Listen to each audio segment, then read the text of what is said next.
Good evening and welcome to Tucker Carlson tonight. It's becoming clear that a long trail of official negligence led to the Valentine's Day school shooting in Parkland, Florida. School officials failed, so did the FBI, but Broward County Sheriff Scott Israel has a distinguished record of exceptional ineptitude and arrogance. Under Israel's leadership, Broward deputies ignored repeated warnings about Nikolas Cruz's violent behavior. The department received at least 23 calls about Cruz or his family. In one call last November, a tipster specifically warned that Nikolas Cruz was, quote, a school shooter in the making, which of course turned out to be sadly true. Sheriff Israel did nothing. Under Israel's leadership, the department entered an agreement to drastically reduce student arrests. The goal was to eliminate the so-called school-to-prison pipeline, which at the time was a top priority of President Obama and Attorney General Eric Holder. The effect was a disaster. Cruz might have been arrested and convicted of a crime. Were it not for that policy, he would never have been able to buy a gun. Once the Parkland shooting began, Israel's deputies refused their most basic duties. Deputy Scott Peterson, whose only job was to protect students at the school, hid while Cruz murdered 17 people. When 3 more Broward deputies arrived, they too took shelter behind their cars rather than try and enter the school and save the lives of children.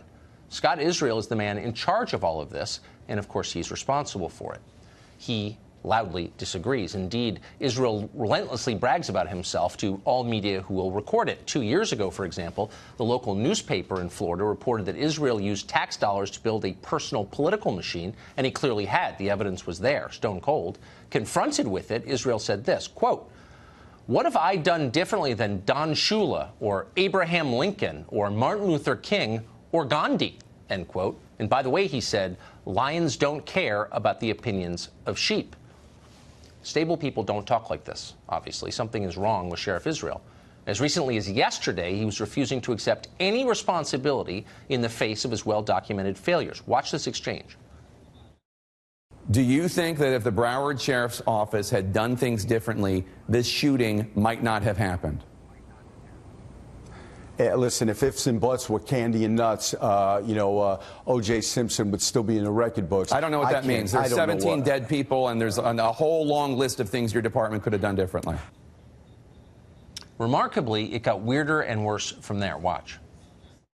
Are you really not taking any responsibility for the multiple red flags that were brought to the attention of the Broward Sheriff's Office about this shooter before the incident, whether it was people near him, close to him, calling the police on him?